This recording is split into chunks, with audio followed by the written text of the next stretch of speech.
Michael Todd Chrisley, who goes by his middle name, Todd, was born in Georgia and raised in South Carolina. He is a self-made real estate entrepreneur who came from a childhood home where his mother had to work 60 hours a week so that she could provide for them and to make sure that they had everything they wanted and needed.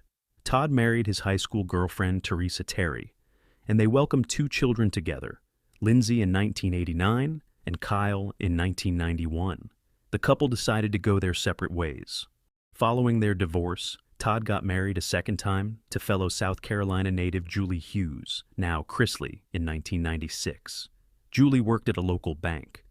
The couple welcomed their first child together, Chase, a week after their wedding.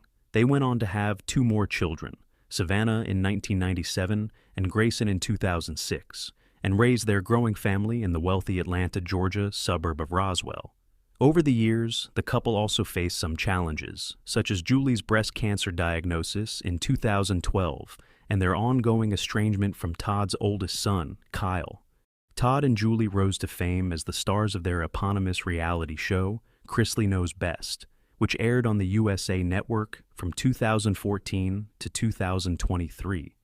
Billed as the southern version of the Kardashians, the series followed the over-the-top family as they lived their lavish lifestyle. First, in a 30,000-square-foot mansion in Atlanta, then in 2 equally opulent Nashville, Tennessee homes for 10 seasons. Todd, who became recognized for his lively personality, sharp one-liners, and no-nonsense parenting style, even claimed in an early promo for the show that the family spends $300,000, sometimes more, just on clothing per year. Behind the scenes, however, the Chrisleys were apparently in financial distress, filing for a $45 million Chapter 7 bankruptcy in 2012. By May 2022, Chrisley Knows Best was the most-watched current original series on the USA Network, averaging 1.8 million total viewers. Due to the popularity of the show, they made a spin-off series, Growing Up Chrisley, that followed the lives of their 2 eldest children, Chase and Savannah, from 2019 to 2022. In addition to their television ventures, Todd and Julie hosted a podcast called Chrisley Confessions from 2018 to 2023. In one of their podcast episodes, Todd said about Julie, "She's the only woman who has ever literally touched my soul." In August 2019, Todd and Julie were indicted by a federal grand jury for tax evasion and other financial crimes. They were charged with 12 counts of bank and wire fraud, tax evasion, and conspiracy. Prosecutors allege that they hid their reality TV income from the IRS through their production company, 7 Seas Productions, and evaded nearly $2 million in state taxes from 2008 to 2016.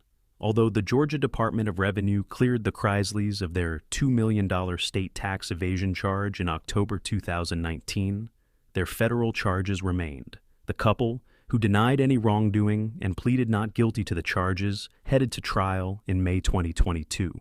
Todd wrote on an Instagram post in August 2019, "We have nothing to hide and have done nothing to be ashamed of. Not only do we know we've done nothing wrong, but we've got a ton of hard evidence and a bunch of corroborating witnesses that proves it." Todd continued, "We know that the truth will prevail and the charges against us will be exposed for the outrageous lies they are." The Chrisleys' accountant, Peter Tarantino, was also implicated in their alleged financial crimes. He was charged with 1 count of conspiracy to defraud the United States and 2 counts of willfully filing false tax returns. At trial, Peter's lawyer said that his client was not a criminal, but an unqualified accountant who was in over his head when it came to handling the Chrisleys' finances. His lawyer also noted that he had failed the CPA exam many times over the past 20 years. The person at the center of the federal case against Todd, Julie, and Peter was Mark Braddock, the Chrisleys' former business partner. Mark was fired by the Chrisleys in 2012, and he later turned them in to the FBI. He cooperated with the prosecution and testified against the Chrisleys during their 2022 trial in exchange for immunity for his involvement in their crimes. His involvement included submitting fake documents to banks to exaggerate the Chrisleys' wealth in order to borrow more than $30 million to fund their affluent lifestyle. Assistant U.S. Attorney Annalise Peters told the jury in her opening statement that the Chrisleys made up documents and lie through their teeth to get whatever they want, whenever they want it. However, Todd's attorney, Bruce H. Morris, blamed Mark for impersonating Todd and committing the fraud behind the couple's back. Todd also revealed on their Chrisley Confessions podcast that Mark admitted to acting out of revenge while testifying at their trial. On June 7, 2022, after a 3-week trial, Todd and Julie were found guilty of bank and tax fraud. They were convicted of conspiracy to commit bank fraud, conspiracy to defraud the United States, and tax fraud. Julie was also convicted of wire fraud. The Chrisleys' lawyer, Steve Friedberg, said in a statement that the Chrisleys are devastated and disappointed with the verdict, and they will be pursuing an appeal. He also said, Julie and Todd are so grateful for the love and support shown by their family, friends, and fans. They both remain strong in their faith and will continue the fight until they are vindicated. In November 2022, a federal judge handed down the Chrisleys' sentences. Todd received 12 years in prison and 16 months probation, while Julie received 7 years in prison plus 16 months probation. They have to pay $17.8 million in restitution. The Chrisleys' accountant, Peter, was also found guilty of conspiracy to defraud the United States and willfully filing false tax returns. He was sentenced to 36 months in prison. The former reality television stars began to serve their prison sentences on January 17, 2023. Todd checked into the federal prison camp Pensacola, while Julie reported to the Federal Medical Center in Lexington, Kentucky. The Chrisleys have appealed their convictions and hired new counsel in July 2023 in an attempt to reverse their prison sentences.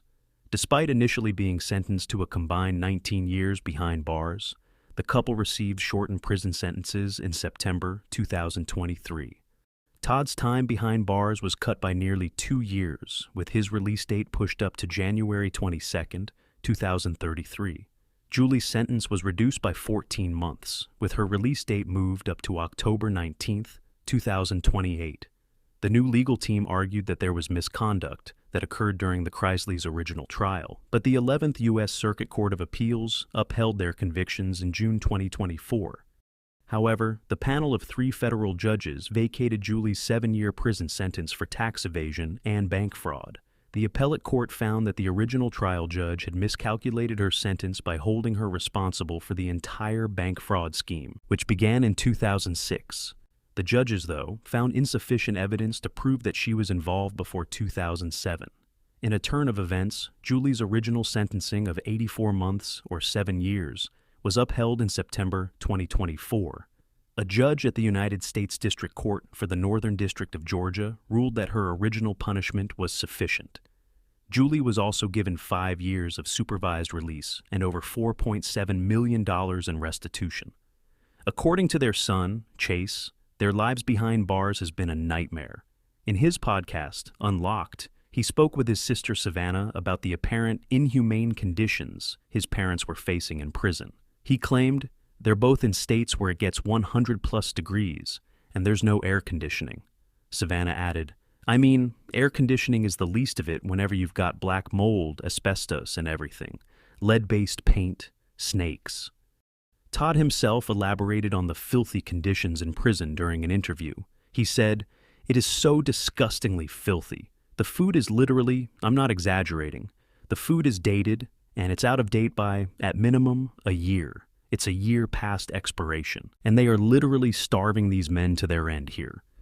These men are getting, they are getting 1,000 calories a day." Todd and Julie are also struggling to regularly communicate with each other. They are about 650 miles apart and are unable to write letters to each other, and they have not spoken over the phone in over a year. They can only communicate via email, but it is often delayed. In an effort to reduce their time apart, both Todd and Julie have been teaching classes while incarcerated to shave some time off their sentences.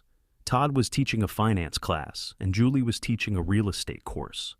Todd also worked as an assistant to the chaplain at FPC Pensacola for nearly 2 years and oversaw the setup of Christian, Jewish, and Muslim services. He was removed from this job after he was found associating with inmates who were in prison's residential substance abuse program. He was very disappointed and upset about this. The legal drama has been heartbreaking for the entire Chrisley family. The ordeal has been especially challenging for Savannah. who was raising her younger brother Grayson and her niece Chloe, whom the Chrisleys adopted in 2016, while her parents are in prison. Cari Allen, from Omaha, Nebraska, was a devoted mother and caregiver. Cari had an associate's degree from Iowa Western Community College and a bachelor's degree in psychology and human services from Buena Vista University. Cari's calling in life was to serve individuals with special needs who were unable to care and advocate for themselves. Cari was married to Brett Allen, and they had a son, Brennan Allen. Cari's entire world revolved around her son. There was nothing more she enjoyed doing in life than spending time with Brennan. Cari and her husband, Brett, later divorced. On November 19, 2022, she was out on a date. That same evening, one of her obsessive, jealous ex-boyfriends, 47-year-old Aldrich Scott, tracked her location on Snapchat and made the 3-hour drive from Topeka, Kansas to her home in Omaha, unannounced. He was hoping to resurrect the relationship Cari had ended with him 2 weeks earlier. He circled a bar parking lot looking for her while she was on her date. He then drove to her neighborhood, parked a couple blocks away, walked to her house, and let himself in through the garage. He waited for her to return for more than an hour. Cari's loved ones grew concerned when her son stopped receiving texts from his mother at around 11:30 p.m. While Cari was believed to have been kidnapped, the authorities searched her home and her car, and they also headed to Topeka to search the home of Aldrich, who was a suspect at the time for kidnapping. But Aldrich had fled the country. Investigators reportedly found what appears to be bullet holes in the door and walls of Cari's bedroom. 2 days after she disappeared, an unknown individual called 911 to report that Aldrich had ended Cari's life. A warrant for his arrest was then issued. On December 6th, with the help from the U.S. Marshal Service and the Metro Fugitive Task Force, Aldrich was apprehended in the Central American country of Belize. He was subsequently extradited to the United States, thanks to a barbecue restaurant chef on the island Caye Caulker, who made a call to the police regarding Aldrich working and living there under the name Nelson. Aldrich was officially charged with kidnapping, and his bond was set at $10 million. Cari was still nowhere to be found. Police also searched for her at a landfill, and they even used cadaver dogs to search during the investigation. The case took many twists and turns. Thankfully, detectives caught a big break 6 weeks later. GPS data from Aldrich's SUV put him near an abandoned farmhouse in Topeka for more than an hour.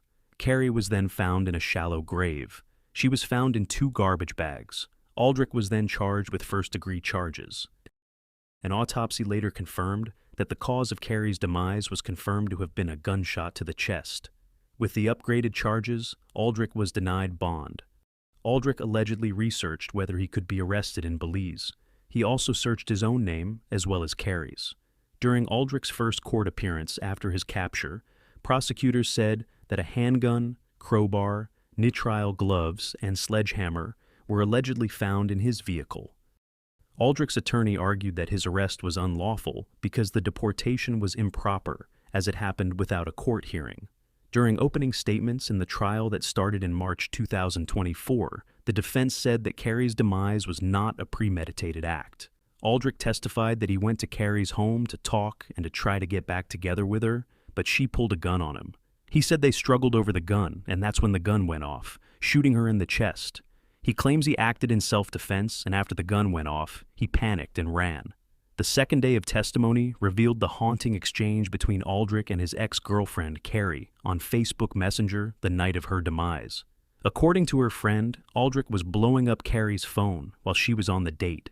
Aldrich messaged her and said, "First time I caught you in a lie." She had apparently told him she was with her friend that night. She writes back, "Okay, you can answer your phone." Cari kept calling him, but he wouldn't answer. Investigators allege that's because he was trying to be quiet, because he was hiding upstairs in her home during the conversation. He told her to go to bed, presumably where he's lying in wait since the evidence shows she was shot in her bedroom. He then wrote, "Are you going to be upfront with me?" She then texts back, "Literally pick up your phone if you want a conversation." Aldrich then said, "I guess it's time for the truth." And Cari responded, "Yeah, been waiting 10+ months for that." Aldrich then concluded by saying, "I have lost everything." The context here, according to her friends, was that he was more into her than she was into him.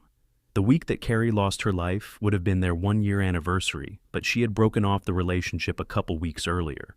When it was time for Aldrich to address the court, he had nothing to say. Cari's ex-husband, Brett, said, "It's disturbing. No emotion throughout the whole trial. Even when he described what he said happened, no emotion." Douglas County Attorney Don Klein also noticed that the defendant showed absolutely no remorse whatsoever. Cari's family and friends told the judge how this case had changed their lives forever. Brett said, "The whole thing is senseless. Just because you want something and can't have it, you do this, and it affects so many lives." According to Brett, the hardest part of this has been seeing the loss affect their teenage son. Cari was the boy's guiding light and protector and nurtured his dreams. Her absence has been an indescribable void. He also said, "People ask all the time if we're okay. We're never going to be okay. There's always something that triggers a memory or event, and we think, man, she would have loved to be here for this." So, what is believed to have really happened on the night that Cari had disappeared was that Aldrich waited for Cari to come home, and he shot her in the chest, ending her life. He hastily tried to fill the bullet holes in the wall. He then stuffed her body in his car and drove to Topeka, where he dumped her body in a shallow grave in a garbage bag. After that, he then fled the country. A jury convicted Aldrich on all counts: first-degree charges, use of a weapon, and tampering with evidence in the demise of Cari Allen. Aldrich ended Cari's life because he could not control her or have her all to himself. So he decided no one can have her. And for all of that, Aldrich will never see freedom again. He was sentenced to life in prison on May 30th, 2024, on the first-degree charges and an additional 45 to 60 years for the other 2 charges. On April 27, 2024, Mica Miller, a 30-year-old woman, was last seen on footage leaving her home in Myrtle Beach, South Carolina, at around 11:38 a.m. She then went to Dick's pawn shop at around 12:12 p.m., where she purchased a gun. She made a call to 911 at around 2:54 p.m. and asked if a dispatcher was able to track her location. The dispatcher asked Mica to tell her what happened, to which she answered, "I'm about to take my own life, and I just want my family to know where to find me." Then she hung up. The dispatcher was unable to reach Mica after she ended the call, so she contacted the local authorities, who found Mica's black Honda Accord at the Lumber River State Park in Orem, North Carolina. After searching her car, investigators found a Sig Sauer gun case in the passenger seat of the vehicle and a box of ammunition in the center console.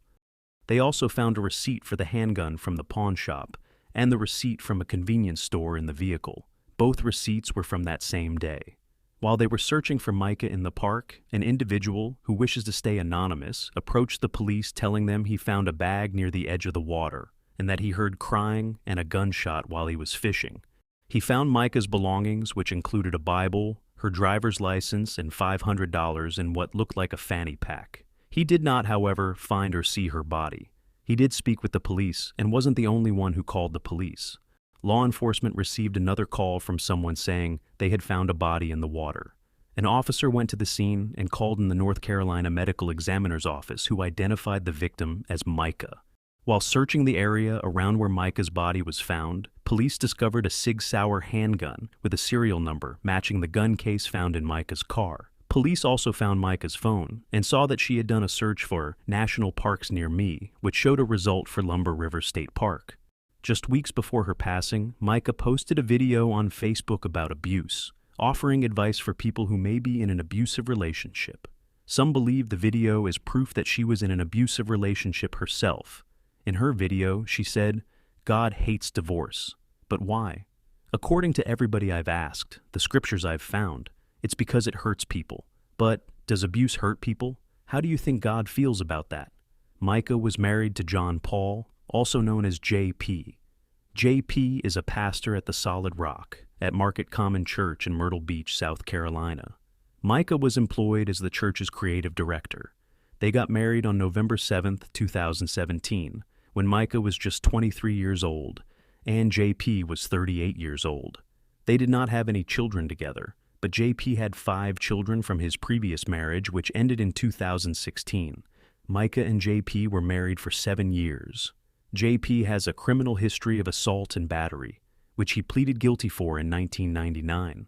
There was also claims that Pastor JP groomed his wife from the age of 10 years old.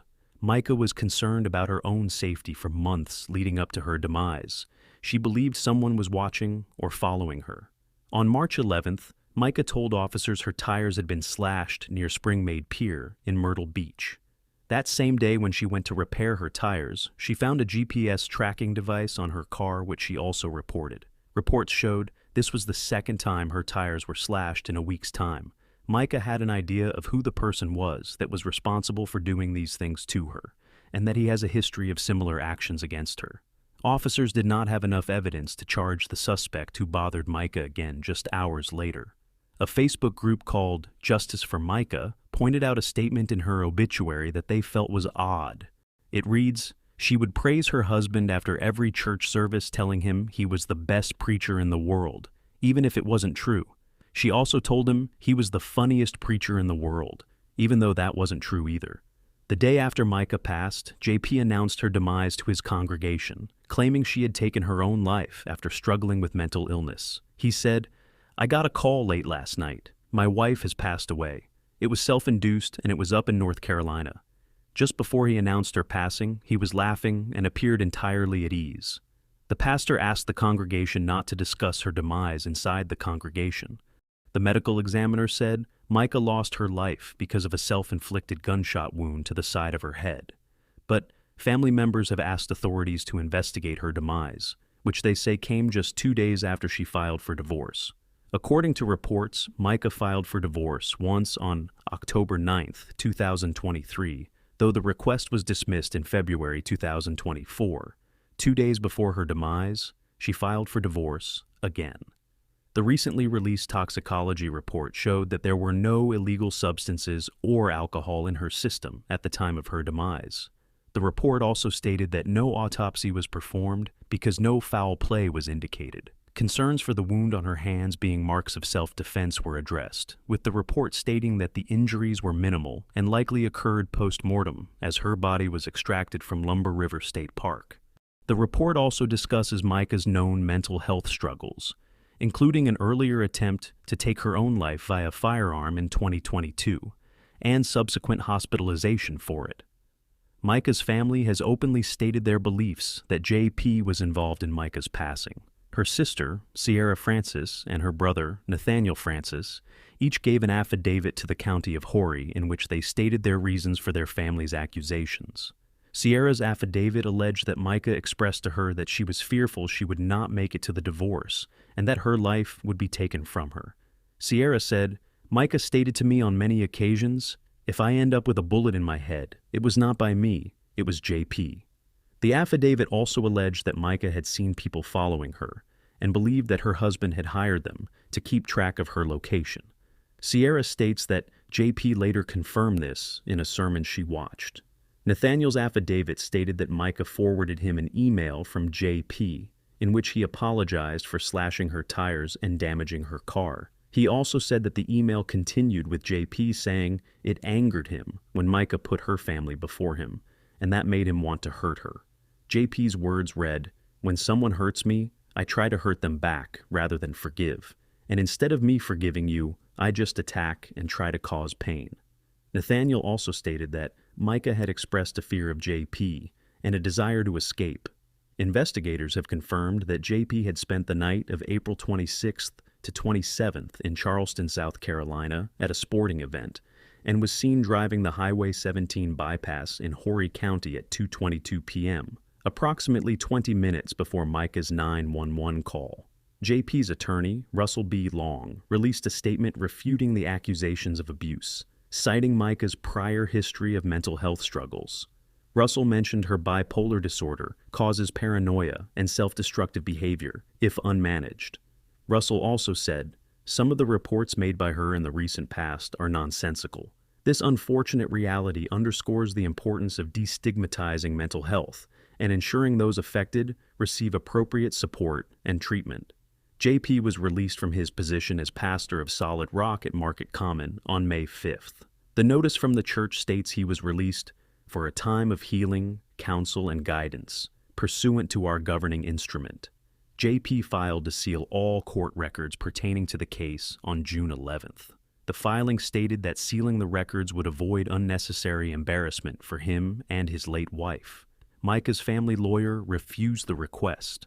Mica's father, Michael Francis, told the news that he believes it was all staged and that the whole thing was premeditated. One of the reasons he believes she didn't take her own life is due to the exact location her body was found.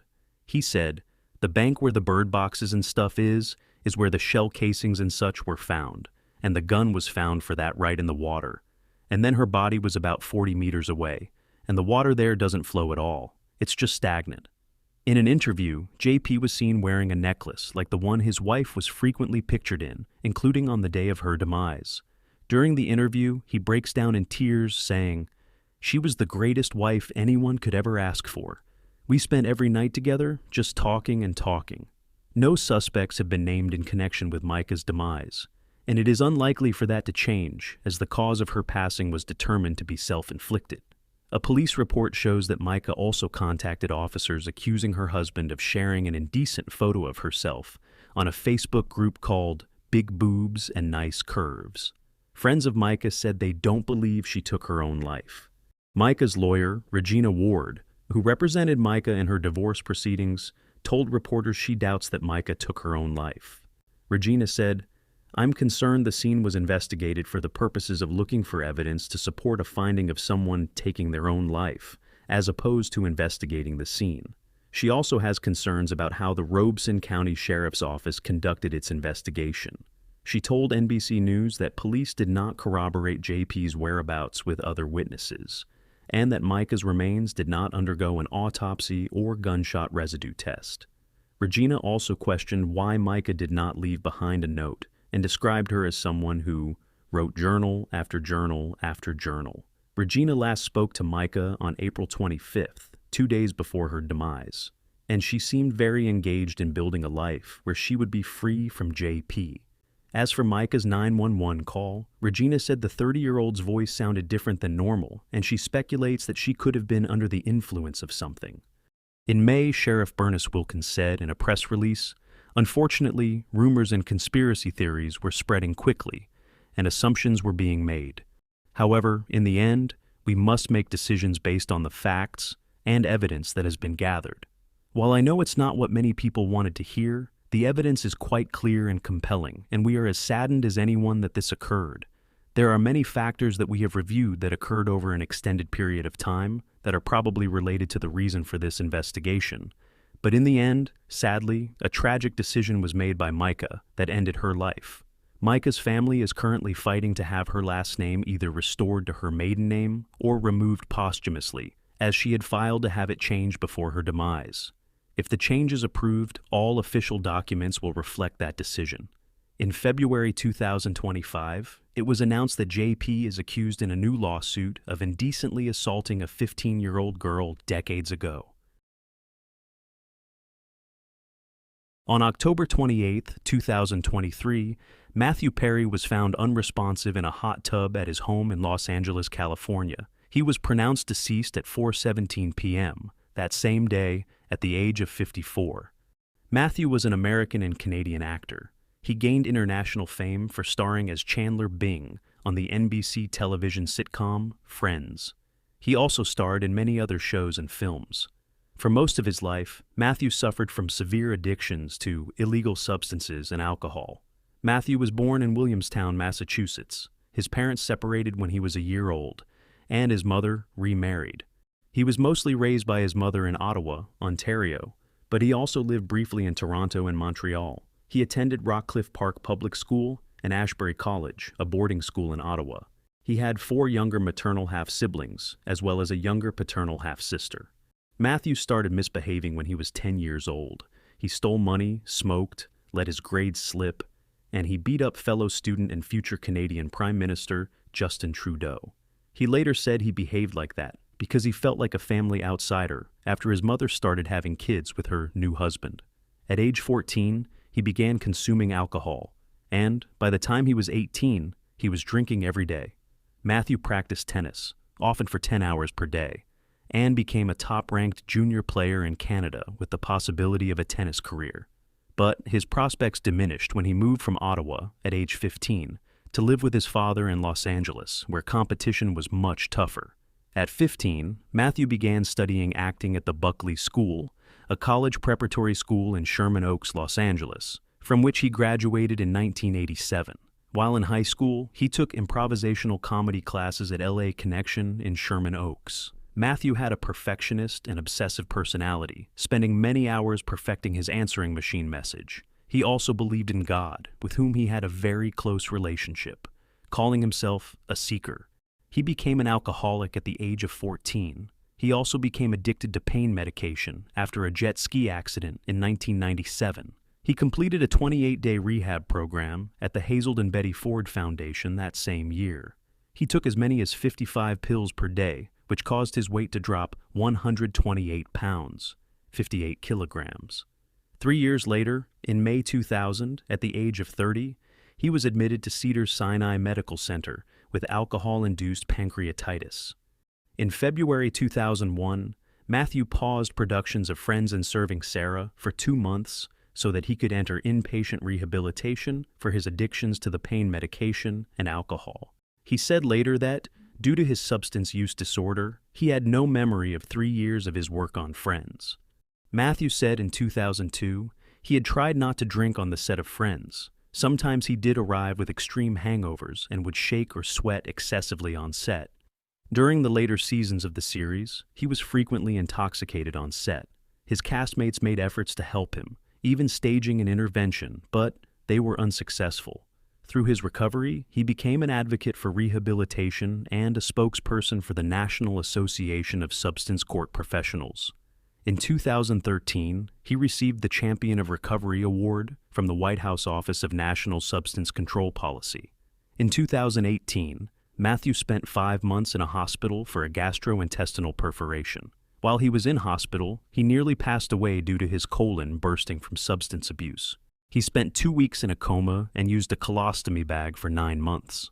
Upon being admitted to the hospital, doctors told his family that he had a 2% chance of survival. He was connected to an extracorporeal membrane oxygenation machine.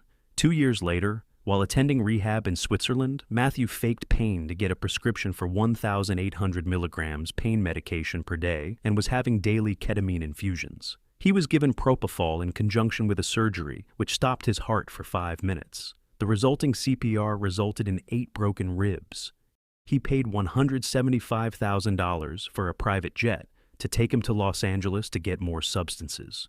When doctors there refused, he spent another $175,000 to take a private jet back to Switzerland. In 2022, he estimated that he had spent $9 million on his addiction, including 14 stomach surgeries, 15 stays in rehab, and therapy twice a week for 30 years, and had attended approximately 6,000 Alcoholics Anonymous meetings. He also released his memoir, Friends, Lovers, and the Big Terrible Thing. The next year, Matthew was found unresponsive in his hot tub. Later, on December 15th, a medical examiner ruled that Matthew passed away from acute effects of ketamine. An autopsy report found that the amount of the ketamine in his blood was in the range used for general anesthesia during surgery. Matthew first started using the ketamine to treat depression and anxiety at a local clinic. Treating depression with ketamine is a new form of therapy, but has showed some promising results, his last known session of which having been the week prior to his demise. However, the report stated, the ketamine in his system could not be from that infusion therapy, since ketamine's half-life is 3 to 4 hours, or less. Dr. Robert McCarran, a professor of psychiatry, said that the therapy can still be harmful. He said, ketamine has the potential to harm someone or end someone if not monitored carefully and used in an approved therapeutic way. Other circumstances that contributed to his demise included the effects of buprenorphine, drowning, and coronary artery disease. The Los Angeles County Department of Medical Examiner said in a statement that, at the high levels of ketamine found in his postmortem blood specimens, the main lethal effects would be from both cardiovascular overstimulation and respiratory depression, while drowning contributes due to the likelihood of submersion into the pool as he lapsed into unconsciousness. Coronary artery disease contributes due to exacerbation of ketamine-induced myocardial effects on the heart. In May 2024, an investigation was opened by the Los Angeles Police Department to determine how he obtained the high dose of ketamine that caused his demise. Police said the investigation uncovered a broad underground criminal network of illegal substance suppliers who distributed large quantities of ketamine. Law enforcement agencies executed search warrants and seized computers, phones, and other electronic equipment to determine who was responsible for the supply of the substances. On August 15, 2024, indictments and charges were filed against 5 people: Matthew's assistant, Kenneth Iwamasa, also known as Kenny; acquaintance and alleged street dealer, Eric Fleming; doctors Salvador Plasencia and Mark Chavez; and Jasveen Sangha, a North Hollywood woman known as the Ketamine Queen, alleging involvement in the distribution of ketamine that caused the demise of Matthew and 1 other person. Kenny, Eric, and Dr. Mark have all agreed to plead guilty, while Jasveen and Dr. Salvador have pleaded not guilty. The charges listed by the Department of Justice are as follows: Jasveen Sangha, aka the Ketamine Queen, 1 count of conspiracy to distribute ketamine, 1 count of maintaining a substance-involved premises, 1 count of possession with intent to distribute methamphetamine, 1 count of possession with intent to distribute ketamine, and 5 counts of distribution of ketamine. Dr. Salvador Plasencia, dubbed Dr. P, 1 count of conspiracy to distribute ketamine, 7 counts of distribution of ketamine, and 2 counts of altering and falsifying documents or records related to the federal investigation. Eric Fleming pleaded guilty to 1 count of conspiracy to distribute ketamine and 1 count of distribution of ketamine resulting in demise. Eric admitted in court documents that he distributed the ketamine that ended Matthew's life. He admitted to obtaining the ketamine from his source, the Ketamine Queen, and to distributing 50 vials of ketamine to Matthew's live-in personal assistant, Kenny, half of them 4 days before Matthew's demise. Dr. Mark Chavez, a physician who has agreed to plead guilty to 1 count of conspiracy to distribute ketamine. He admitted in his plea agreement to selling ketamine to Dr. P, including ketamine that he had diverted from his former ketamine clinic. Kenneth Iwamasa, Matthew's live-in personal assistant, conspired with the Ketamine Queen, Eric, and Dr. P to illegally obtain ketamine and distribute it to Matthew. He pleaded guilty to 1 count of conspiracy to distribute ketamine causing demise, and admitted to repeatedly injecting Matthew with ketamine without medical training, including performing multiple injections on Matthew on the day of his demise. Court records show that Kenny obtained ketamine for Matthew from a number of sources, spending over $55,000 on it over the course of the roughly month-long period before the actor passed away. Federal prosecutors claimed in a criminal complaint that Kenny disposed of illegal substances, syringes, and other paraphernalia before dialing 911. Additionally, he phoned the Ketamine Queen to seek her advice before getting rid of the substances. According to court documents, Matthew told Kenny to shoot me up with a big one, referring to a dose of ketamine. He also asked his aide to prepare the jacuzzi on the day of his demise. Matthew was later found face down in the hot tub. The same documents reveal that Matthew had previously been found unconscious at his home twice. LA Police Chief Dominic Choi says his department let the facts drive the investigation, and it led them to the group who are charged today. He thanks authorities involved for their hard work and diligence. He also adds that this case shows that you cannot get away with this, regardless of your background or socioeconomic status. According to a source who has access to the crime scene photos, the master suite was in a complete mess. There were clothes everywhere, towels on the floor, and it was dirty. The rest of the property was clean and tidy. Trey Lovell, a former prosecutor and trial attorney in California, said, "Some cases like this can prove hard to prosecute before a jury, because when somebody chooses to do something of their own volition, like taking substances, we tend to hold those people accountable for their own actions." He added, "It's sometimes more difficult to try these cases when you try to hold other people accountable." Lovell says while Matthew was conducting unlawful conduct, he's also a victim. He should have been helped in regard to his addiction and not exploited. The indictment against the Ketamine Queen alleges she previously sold ketamine to a man in August 2019 who passed away of an overdose within a day of the deal. A family member of the man then texted her saying, "The ketamine you sold my brother ended his life. It's listed as the cause of demise."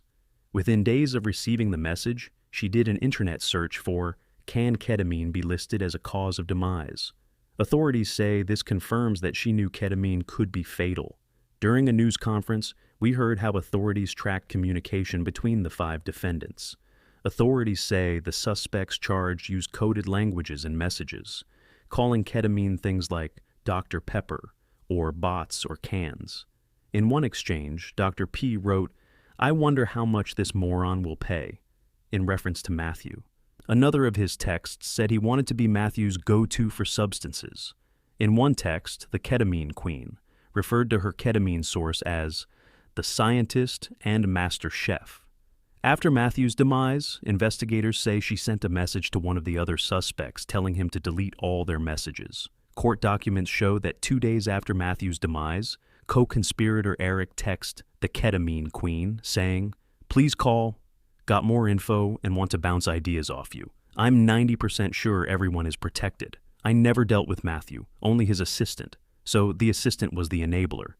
He also asked her whether ketamine stays in your system or if it is immediately flushed out. The 41-year-old has been accused of selling 50 vials of ketamine to Matthew for about $11,000, including the batch that resulted in his demise.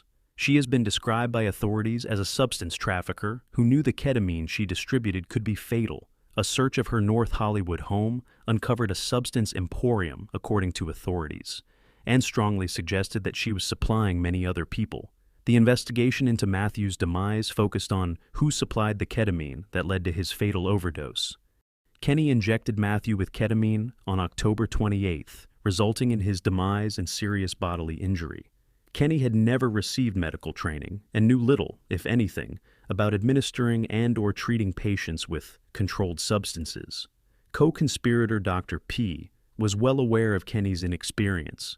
In the 4 days leading up to and including Matthew's demise, prosecutors alleged Kenny administered more than 20 shots of ketamine to Matthew, 3 of those on the day he passed away. Kenny was charged in July 2024 with 1 count of conspiracy to distribute ketamine resulting in demise and serious bodily injury and, according to court records, had a change of plea hearing on August 8th, indicating a plea agreement had been struck. Kenny, Dr. P, Eric, and Dr. Mark were aware that Matthew had a history of substance abuse and addiction, and that he had sought help on multiple occasions to treat his addiction and to maintain his sobriety. Reporters at the news conference in Los Angeles asked about links to other cases, whether other celebrities were involved, and whether anyone else might be charged. Martin Estrada, the U.S. Attorney for the California Central District, said the investigation is still ongoing and said he couldn't comment or speculate on others potentially connected to the network. DEA Administrator Ann Milgram said Matthew sought treatment for depression and anxiety. He ended up turning to unscrupulous doctors who saw him as a quick way to make money. She added that without performing any medical evaluations or monitoring him, they supplied the actor with large amounts of ketamine. She said they charged him about $2,000 for a vial that cost $12. She goes on to say that Matthew's desperation was not met with help, but exploitation. Though they have announced the charges in the case, officials said that the investigation into Matthew's demise and the suspects is still not over. Cast members wrote, "We are all so utterly devastated by the loss of Matthew. We were more than just castmates. We are a family. There is so much to say, but right now we're going to take a moment to grieve and process this unfathomable loss. In time, we will say more, as and when we are able. For now, our thoughts and our love are with Maddie's family, his friends, and everyone who loved him around the world. Eric will be sentenced on April 23rd, Kenny on May 14th, and Dr. Mark on September 17th. Jasveen and Dr. Salvador, whom have pleaded not guilty's trial, will start on August 19th. 28-year-old Mamta Kafle Bhatt was originally from Nepal. She moved to the United States for an arranged marriage in 2021 to 37-year-old Naresh Bhatt, an Army veteran. Mamta was a pediatric nurse at the Prince William Medical Center. Mamta and Naresh lived on a beautiful, quiet cul-de-sac in Manassas Park, Virginia. The couple had their first child, a baby girl, in August 2023. Early in 2024, there was some reported issues for the couple, and Mamta moved out for a short while before returning. Mamta used to call her mother, who still lives in Nepal, 2 to 3 times a day over video call, about ordinary things like what she ate that day and also about the milestones her baby girl achieved. Mamta was not one for sharing personal things with others. She believed that if other people knew all your personal matters, that they would start talking about it, so she kept that type of things to herself most of the time. But on June 24, 2024, she talked about her troubled marriage with one of her childhood friends. On August 1st, 2024, co-workers tried to contact Mamta after not showing up to her shift at work. They could not get a hold of her and requested a welfare check to be done at her home. Manassas police officers went to the house the next day. Her husband declined to report her as missing. Mamta was last seen at work on July 27th, and a friend said they last spoke to her on July 28th. On the last day that her mother spoke to her, she saw that Mamta's face looked gloomy, so she asked her what happened and if she is okay. Mamta said she was fine. This was around July 29th or 30th. Because of the time zone difference between Nepal and the United States, her mother was not completely sure about the date. According to all her friends and husband, she never had a gloomy face. Mamta did not call her mother on July 31st. According to Mamta's husband, Naresh, they ate dinner together on the evening of July 31st, and that everything was fine. He was asked if she had said anything to him about leaving, but he said there was nothing like that. It was just a normal day. According to Naresh, Mamta destroyed her phone before July 31st, but on August 1st her phone was pinging in the Aldi area of Northern Virginia. Naresh told police he was at a cafe there. The police have a video showing Naresh at a Walmart purchasing cleaning supplies. He also went to a Walmart in Prince William County and purchased a set of knives. 2 of those knives are now missing. Mamta's family tried to contact Naresh, but he did not answer the phone until August 3rd. A cousin of Mamta lives in New York. Naresh was asked where Mamta is over text with her cousin, where he said on August 4th that she might be at her apartment. The cousin asked if they had a fight again, and he said no, but they have decided to separate with respect and that she moved out. Also on August 4th, Mamta's brother pleaded with Naresh to call the authorities and to report her missing. By this time, Mamta had been away from her husband and baby for 4 days already. The next day, Naresh finally contacted the police station and reported her missing. Between August 5th and 8th, detectives conducted an extensive investigation and found that there was a significant lack of recent contact by Mamta with her family, friends, co-workers, employer, and on social media postings. Given this and other circumstances, detectives were able to elevate her missing person status to involuntary/critical missing person. The investigators believe she did not leave out of her own and that something had happened to her. The language difference might also be a challenge for the investigators in this case. There is a lot of contradicting statements from Mamta's husband and her family. He would say something in an interview, but it was not true. According to Mamta's mother, Naresh had abused Mamta before and that she had moved out previously and went to live with a friend for a week or so, and she then moved to an apartment. On August 21st, police searched the home and found passports for Naresh and his daughter in open view when they entered the home. Prosecutors said there's evidence that Naresh was in the process of packing up his home and selling his car. Investigators have conducted multiple searches at the Bhatt home. Naresh was arrested the next day, on August 22nd. The following day, police found evidence of blood in the home. Naresh was arrested on a single charge of concealing a body, but in the criminal complaint, police accused him of taking the life of Mamta. Prosecutors have laid out chilling allegations, including that pooling blood was found in the primary bedroom and blood spatters in the master bathroom of the couple's home. Investigators also found signs suggesting that a body has been dragged through the house.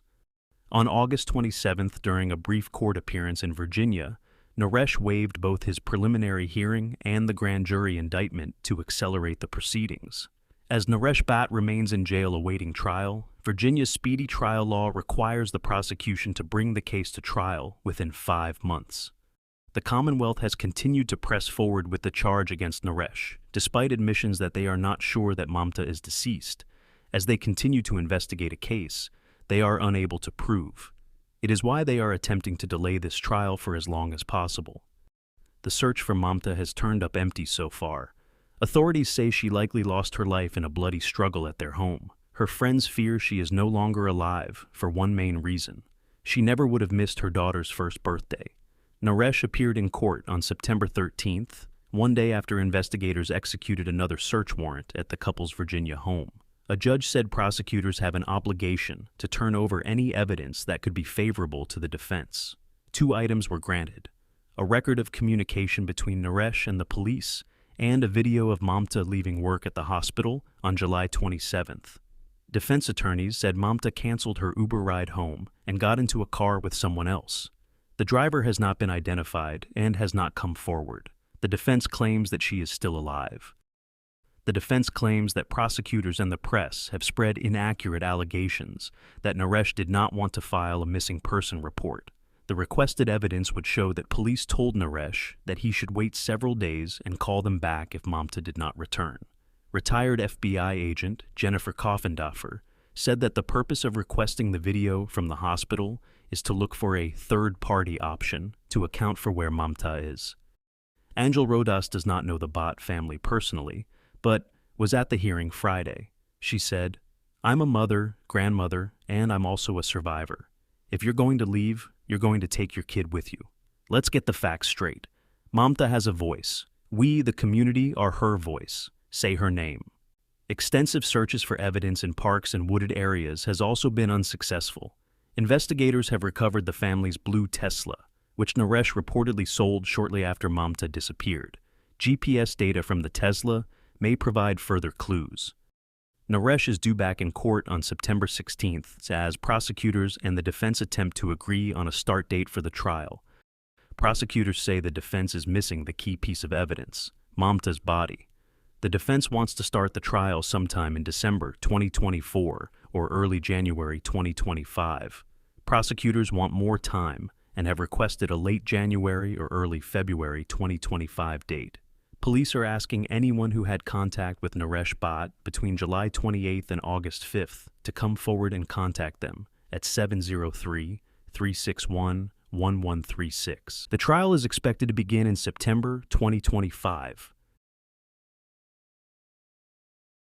In the south of England, on July 9th, 2024, 61-year-old Carol Hunt and 2 of her daughters, 28-year-old Hannah and 25-year-old Louise, were found injured at their home in Ashley Close, Bushey, Hertfordshire, around 7 p.m.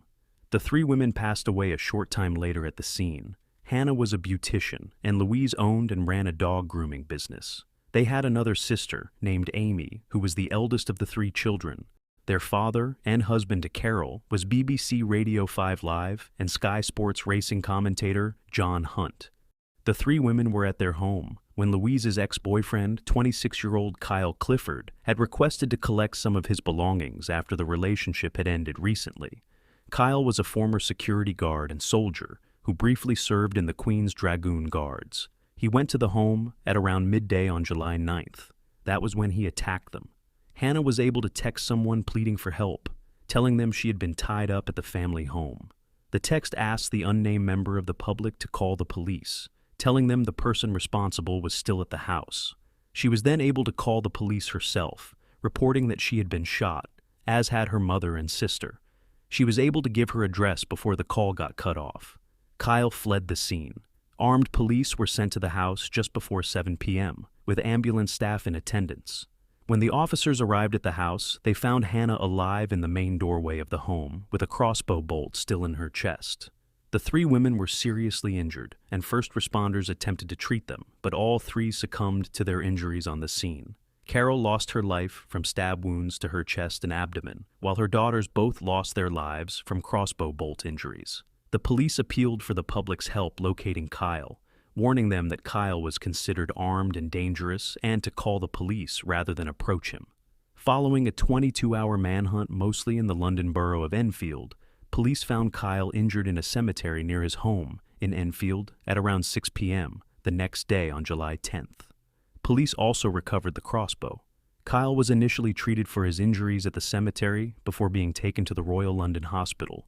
Police confirmed that no shots had been fired when they apprehended him. It was later confirmed that Kyle's injuries were self-inflicted and that he had undergone surgery for a chest wound. He was kept under police guard at the hospital, but was unfit to be arrested due to his injuries. Kyle's brother Bradley is a convicted perpetrator. Police searched a property relating to Bradley as well as Kyle's home. Kyle was arrested on the evening of July 11th, 2 days after the attack, on suspicion of 3 counts of slaying. One of Kyle's neighbors said in a statement that he always seemed like a pretty normal person. Others also said that he was a very nice person. In a statement released by John and his surviving daughter Amy, they said the devastation that they are experiencing cannot be put into words. They thanked everyone for their kind words and support. They also said they need time, space, and privacy to come to terms with what has happened and to start the grieving process. Alex Klein, who was in a relationship with Hannah, shared photos of the two of them together in a social media post. In a tribute to Hannah, he said, "Rip the love of my life. I will never forget you, stolen from me too soon. The brightest light in my life, my brave queen for life. Until we meet again. I love you, Hansy." There were further searches at the house in relation to the demise of the 3 victims. Members of police staff were seen wearing gloves and face masks outside the property. Friends of Carol, Louise, and Hannah attended a memorial service in Bushi, saying they were together in grief. Colleagues of Hannah paid tribute to the fantastic therapist in a post on Facebook, saying it was with deep regret and sadness that the anti-aging clinic based in Radlett, Hertfordshire, learned of the horrific crimes. Rohit Mitra, a friend of Louise, described her as one of the loveliest girls I knew, saying she always had a smile and was very positive and hardworking. Sky Sports Racing said in a statement, "Everyone at Sky Sports Racing is deeply saddened by the tragic loss in Hertfordshire, and our thoughts are with our colleague John Hunt, his family and friends at this awful time." Matt Chapman, one of John's friend and fellow horse racing commentator, told the BBC that he'd spoken to him following the incident and passed along some of his words. Matt said, "He told me, 'Matty, the message I would tell everyone is you never know when it's going to be the last day you see your family.' He added, 'The message was very clear. Make the most of every day because you just don't know.'" Following the arrest, Detective Superintendent Rob Hall from the Bedfordshire, Cambridgeshire, and Hertfordshire Major Crime Unit said, "Our thoughts remain with the victim's family at this tragic time. The investigation is moving at pace, and as a result, we have now arrested a man. Inquiries are continuing at this time." In January 2025, Kyle pleaded guilty, and in March he was found guilty of assaulting Louise. On March 11th, he was sentenced to 3 whole-life jail terms. He remains in a wheelchair, having been paralyzed from the chest downwards.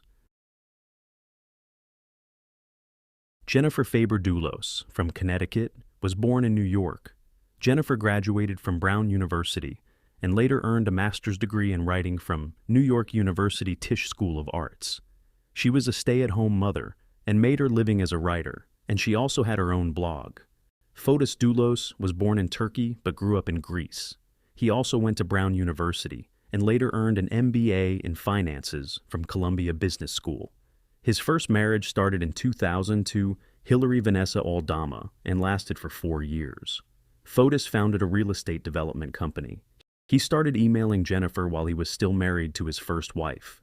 They married about a month after his divorce to Hilary. Fotis and Jennifer had 5 children together, including 2 sets of twins. Just like most couples, they had some trouble in their marriage. Jennifer said in a blog that she wished she was a stronger person, and that confrontation did scare and appall her. After about 13 years of marriage, Jennifer claimed Fotis was living an increasingly independent life, and she filed for divorce in 2017. She then rented a house in New Canaan and moved there with her children. Fotis stayed behind in the 10,000 square foot, 6-bedroom house on Jefferson Crossing in Farmington that they had shared from 2012 until 2017. Jennifer also believed her husband had an affair with his colleague, Michelle Troconis, from Venezuela. After Jennifer moved out of their home, Michelle and her daughter, from a previous relationship, moved in. Jennifer knew filing for divorce would anger her husband and that he would retaliate and try to harm her in some way. But she went ahead. Fotis threatened to kidnap their children if she did not agree to his terms in the divorce settlement, according to Jennifer. He also bought a gun that year. He denied that he made any threats and claimed he bought the gun legally for home security. After filing for divorce in 2017, the couple shared joint custody of their children, but Jennifer did not want it that way. She requested an emergency order of custody, but it was denied. In early 2018, she requested an emergency order of custody again. The judge found that Fotis had violated several court orders. In March 2018, Jennifer was awarded sole physical custody, while both parents were to share joint legal custody. Fotis was granted supervised visitation and monitored phone calls. Amidst the divorce and bitter custody battle, 51-year-old Jennifer disappeared on May 24, 2019. That morning, Jennifer dropped her children off at the New Canaan Country School, and that was the last time she was seen. She was reported missing by her friends and her children's nanny, Lauren Almeida, just before 7 p.m., after she missed 2 doctor appointments, and no one had been able to reach her for 10 hours. A silver alert was issued for her that night. Lauren told detectives she thought it was strange that Jennifer's Range Rover was in the garage as she was planning on taking it to her doctor's appointments instead of her Chevrolet Suburban, which was missing. Police did an extensive search for Jennifer without success. Helicopters, canine units, and divers were used to look for signs of her. There has been no activity on her credit card or on her cell phone since she disappeared. Jennifer's house was searched by detectives. They found blood spatter on the floor, door, and a wall in the garage, as well as on the exterior of the Range Rover. Blood was also found in the kitchen. DNA tests revealed most of the blood belonged to Jennifer. Some of the blood found on the kitchen faucet belonged to Fotis. Police also found other evidence of Jennifer being the victim of a serious assault. Police met with Fotis the afternoon after Jennifer was reported missing, and investigators seized his phone. Based on what they found, police obtained surveillance video that would later be shown during the trial. Jennifer's Chevrolet had been captured on the neighbor's security camera, leaving her home at around 10:25 a.m. that morning. According to authorities, Fotis was the one driving the vehicle, carrying the body of Jennifer and other items involved with the probable cleanup. That same evening, at around 7:30 p.m., Fotis and his girlfriend Michelle were captured on video dumping garbage bags in 30 bins in Hartford. The trash bags were found to contain various pieces of bloodied clothing and blood-stained cleaning items. The blood was found to be that of Jennifer. Fotis's DNA was found on the inside and outside of a glove in one of the trash bags. The Chevrolet was later found at the side of a road near Waveny Park in New Canaan, just over 3 miles away from her home. They believe Fotis arrived by bike at Jennifer's home due to tire marks that was found and other evidence. They believe he waited for her to return, from dropping their children off at school so that he could end her life. One of Fotis's co-workers testified at the trial that Michelle once said she was going to end Jennifer and made references to ending her life on multiple occasions. In June 2019, Fotis and Michelle were charged with tampering with or fabricating physical evidence and hindering prosecution in the first degree. Both plead not guilty. 2 days later, Jennifer's mother filed for custody of the 5 children, and they have been in the care of their grandmother and their nanny since. On January 7, 2020, state police charged Fotis with felony, slaying, and kidnapping, and they charged Michelle with conspiracy to commit slaying. Both denied the charges. Fotis's friend and former lawyer, Kent Mauhinney, was also arrested on January 7, 2020, and charged with conspiracy to commit slaying. He has pleaded not guilty. His trial has not been scheduled yet, according to online court records. 3 weeks later, 52-year-old Fotis passed away. Farmington police responded to his home because he didn't show up for a court appearance in Stamford earlier that day and found him in medical distress. They said he had attempted to take his life by poisoning himself with carbon monoxide. He was brought to Yukon John Dempsey Hospital, then flown to Jacobi Medical Center in New York, where he lost his life days later on January 30, 2020. 49-year-old Michelle's trial started in January 2024, and a jury found her guilty on March 1st. She was convicted of 6 criminal counts. She was sentenced to 20 years, a term that will be suspended after 14.5 years, when she will then serve 5 years of probation. She expressed remorse when it was her turn to address the court. She said, "I am deeply saddened by this tragedy that has affected so many lives." She also said that she regretted having been in a relationship with Fotis. Over the last 5 years, the investigation has continued, and Jennifer's loved ones have held out hope that she will be found. Jennifer's good friend, Carrie Luft, released a statement on behalf of the family and friends saying, "Today's verdict is a crucial attribution of accountability, not a victory. There can be no victory when 5 children are growing up without their mother. We have lost a mother, daughter, sister, cousin, and cherished friend. Jennifer's loved ones cannot bury her next to her father. Her strength of character, her intelligence, and her tenacity live on in her children. She would be so very, very proud of the young adults they have become. For us, 5 years is not a milestone, but a marker of cumulative loss and longing. Life goes on, yet grief goes on alongside it, a shadow, a current, the presence of absence. And she closed it by saying, "We hold fast in our belief that Jennifer's body will be found. The investigation is active, and we are ever grateful to the Connecticut State Police and the state's attorney's office for their continuous work on this case." Little 6-year-old Cory Micciolo's mother, Brianna Micciolo, had him when she was just 17 years old. Cory's father, Christopher Gregor, was 22 years old when he was born. Brianna raised Cory in Stafford, New Jersey, on her own for his first 5 years. Christopher first came into Cory's life in September 2019. They then shared custody after Christopher petitioned the court for joint custody. Brianna had an ongoing struggle with an addiction to illegal substances. Because of this, she lost custody of Cory in January 2020. She was able to get sober and gain visitation rights by October 2020. In December 2020, she relapsed again, which she did not share with Christopher. She then got sober again in February 2021. It was after Cory's third visit with his father in September 2019 when Brianna first grew concerned about the safety of her son. Cory came home with a busted lip and swollen face, but neither he nor his father would say what happened. In March 2021, Brianna filed an order to show cause seeking emergency custody of Cory. This was after she was informed of an incident that happened and saw the recording. Cory and his father were at the Atlantic Heights Clubhouse Fitness Center, and Christopher put his son on a treadmill. Christopher increased both the speed and incline of the treadmill as Cory desperately tried to keep up. The first time Cory fell and slided off the machine, Christopher picks him back up and appears to bite the child's head while forcing him back onto the belt. Christopher holds his son down as he attempts to gain footing. After Cory falls again, his father finally decreases the speed and lowers the treadmill's incline. The Division of Child Protection and Permanency, DCPP, investigated her report that Christopher abused Cory by forcing him to run on a treadmill. DCPP had seen the video, and a caseworker photographed and investigated bruising on Cory 6 days after that incident. A judge did not grant Brianna's request for emergency custody of Cory. The preliminary findings submitted by DCPP about the incident played a crucial role in the judge's decision, says the ruling. The ruling notes, however, that the court does not find that Cory is in danger of imminent and irreparable harm. Therefore, the court does not find a temporary modification of the parties' custody and parenting time arrangement appropriate at this time.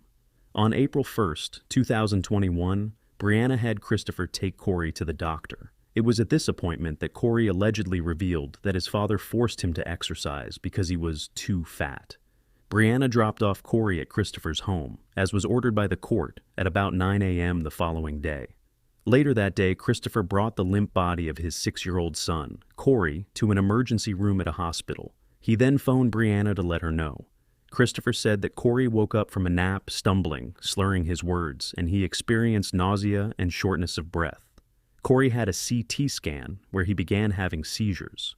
2 hours after he arrived at the hospital, Cory lost his life. On the same day, Brianna reached out to her boyfriend via Facebook and asked for a type of illegal substance. The doctors said Cory lost his life from pneumonia. 2 days after Cory's life ended, Christopher was pulled over by police for speeding in a construction zone. In body cam footage of the interaction, Christopher can be seen blaming Brianna for his son's demise. Christopher said, "If Cory didn't have an illegal substance addict mother, then he'd still be alive. That's been going through my head this whole drive. She's a special kind of dirtbag." Brianna said she reported suspected abuse over 100 times in 18 months, but no action was taken.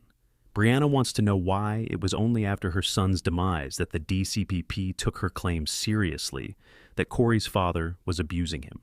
Brianna said, "I did everything. I told them.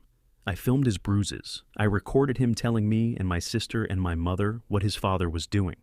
Brianna says she believes her claims only embolden Christopher. Brianna stated, "The more he got away with it, the worse the abuse got. And he was aware after the first time I reported it in 2019. When the investigators went through the records, there were 7 reports of abuse against Christopher, none of which were substantiated prior to Corey's demise. They also found a single report of abuse made by Christopher against Brianna, which was never substantiated by the agency. Brianna was never charged with abusing Corey. She was also immediately cooperative with police in the investigation of her son's demise. Brianna's boyfriend of several years told police he never saw her abuse Corey. A longtime family friend of the Micciolos also told the police that Brianna was a good mother who he never saw hit Corey, but noted that Corey told him that Christopher hit him. A friend of Christopher also recalled him throwing his son off a boat. After Corey's demise, Christopher left the state. When he was eventually located, he checked out of the Tennessee hotel he informed law enforcement he would be staying at without notifying officials. Christopher was arrested on July 7, 2021, on child neglect charges following an investigation into the gym footage. It wasn't until a consulting forensic pathologist reviewed the case in September 2021 that the manner of Corey's demise was determined to be a slaying. Dr. Thomas Andrew believes Corey suffered an acute traumatic injury to his heart 4 to 12 hours before his life ended. Dr. Andrew found what he described as evidence of chronic abuse, including blunt impact injuries of the chest and abdomen with laceration of the heart, left pulmonary contusion, laceration, and contusion of the liver. On March 9, 2022, prosecutors formally charged Christopher with ending his son's life and ordered him to be held without bond at the Ocean County Jail. In his opening statement for Christopher's trial, Assistant Ocean County Prosecutor Jamie Schron told the court that the morning Corey's mother dropped him off at his dad's house, the 6-year-old was fine. Brianna had noticed some bruising on her son the day before. This prompted the trip to the hospital, where doctors told her, apart from said bruises, Corey was in good health. Christopher's lawyer was suggesting that Brianna was using illegal substances when Corey lost his life, which could be laying the groundwork for her potential negligence. Brianna confirmed she did ask her boyfriend for some, but she went on to say that she did not do illegal substances that day. In a probable cause affidavit, Brianna's mother, Rebecca, says that her daughter got pregnant after being assaulted by Christopher. They never had a relationship. Christopher's attorney, Mario Gallucci, responded to that claim in a statement saying, "Unfortunately, Ms. Micciolo's mother has a very vivid imagination. There is a reason she lost custody of Corey, and at this time, I am not permitted to comment on that." The defense argument throughout the case was that Corey lost his life from sepsis caused by pneumonia, and not blunt force trauma to the chest and abdomen, as concluded by the Orange County Medical Examiner's Office. A jury in New Jersey found Christopher not guilty of taking Corey's life on May 31, 2024. But the jury did convict Christopher on the lesser charge of aggravated manslaughter, which carries a sentence of 10 to 30 years in prison in the state of New Jersey. Christopher shook his head in apparent disbelief and anger after hearing the verdict and later appeared to be fighting back tears, while Brianna openly wept in court. Jurors also convicted Christopher of endangering the welfare of a child after viewing the video from the gym. The incident did not end Corey's life, but the prosecution argued that Christopher's overall cycle of abuse ultimately led to his son's life being lost. Assistant Ocean County Prosecutor Christine Lento argued that Christopher inflicted blunt force injuries on Corey the day of his demise as punishment after the boy's mother was 14 hours late bringing him home.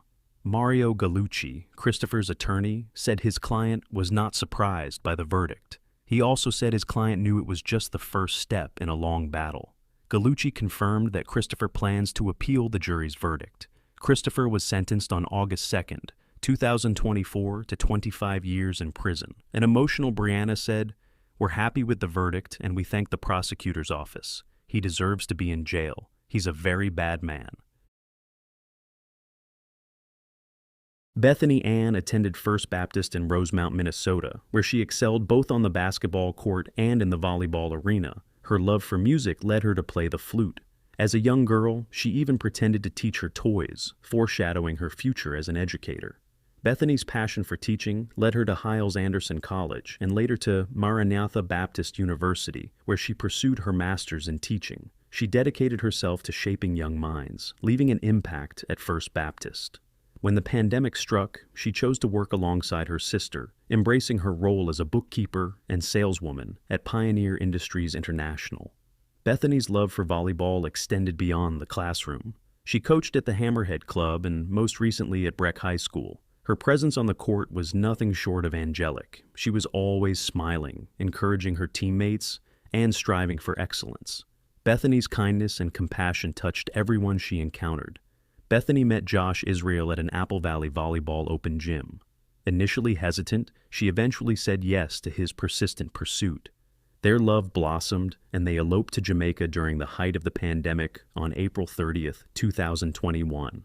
Their joy multiplied when they discovered they were expecting their first child, that they wanted to name Levy. Bethany and Josh shared a love for travel, escaping the cold Minnesota winters to explore Jamaica and Mexico. Volleyball remained a constant in their lives, and they enjoyed card games, board games, and dancing, even if Bethany believed she wasn't particularly skilled at it. On May 23, 2024, Bethany went to dinner at around 6 p.m. with her 23-year-old brother, Jack Joseph Ball, at his home in Encina Path, Lakeville in Dakota County, Minnesota. Bethany's family members became concerned when she didn't return home from the dinner. Bethany's mother went to the home to check where 30-year-old Bethany was. Upon arrival, she saw Jack leave in a hurry. She went into the home and saw a substantial amount of blood inside and called 911. The police found a big pool of blood on the kitchen floor, under the sink, and on the sink, and also on the sink cabinets. Additionally, they observed a bloody saw, hatchet, and several large bloody knives. As they moved through the house, they saw a knife on the living room floor near the staircase that leads to the next level. They also located several dismembered body parts believed to be those of Bethany. Her mom said she believed Jack might have gone to a cemetery in Rosemount, because that's where they have their family members buried. While the police were searching for Jack, they received a 911 call from a resident in Rosemount, reportedly seeing through their Ring camera a man leaving what appears to be a body part on their front porch steps. When officers went to the caller's house, they found another dismembered body part that they believed also belonged to Bethany. The officers spotted Jack's car nearby the driveway, and when searching for him, they found him near a shed in the backyard of the residence at which the car was parked. He was covered in blood from head to toe. Jack also appeared to have a self-inflicted knife wound across his throat. The police asked Jack a few questions. He was able to communicate with the officers, accurately telling them the date, time, and name of the current president. They asked him these questions to make sure he was in a sane state of mind. Police searched the area and found several more dismembered body parts. While police were investigating the crime scene at the home where the brutal execution took place, they found journals and other handwritten paperwork belonging to Jack. He wrote he was angry that his sister was pregnant and no longer innocent. An autopsy was performed by the Hennepin County Medical Examiner's Office. The medical examiner determined the cause of demise was slaying, and that she lost her life because of complex, brutal violence. The medical examiner also confirmed that Bethany was between 17 and 18 weeks pregnant. Jack does not have a criminal history, and the detectives did not notice any mental illness issues in his past. However, Rosemount Police Chief Mikkel Dahlstrom said Jack used to live in Rosemount, and his department has had previous interactions with him. Jack appeared at his hearing through video conference from his hospital bed. Bail was set for $2 million without conditions or $1 million with conditions. When Jack is medically cleared, he will be transported to the Dakota County Jail. Jack was charged on 2 counts of second-degree slayings, with intent and not premeditated. Jack will be looking at facing up to 40 years in prison per count. The reason behind committing these brutal crimes to his sister and her unborn child has not been confirmed by him directly. Kathy Keena, Dakota County attorney, said, "The allegations in this case are deeply disturbing, and words can't describe what the law enforcement officers had encountered during the investigation." She also said her office will work hard to ensure the victims receive justice and they will provide the necessary support for the victim's family. Bethany Ann Israel was a cherished wife, daughter, sister, and an expectant mother. Bethany's radiant spirit and unwavering kindness touched the lives of all who had the privilege of knowing her. Her love for life, her family, and the friendships she nurtured are the legacies she leaves behind. As a beacon of warmth and generosity, Bethany's absence leaves a void that cannot be filled. Friends of Bethany said, "We are better for knowing her. We feel bad for anyone who didn't get the chance to know a precious soul like hers."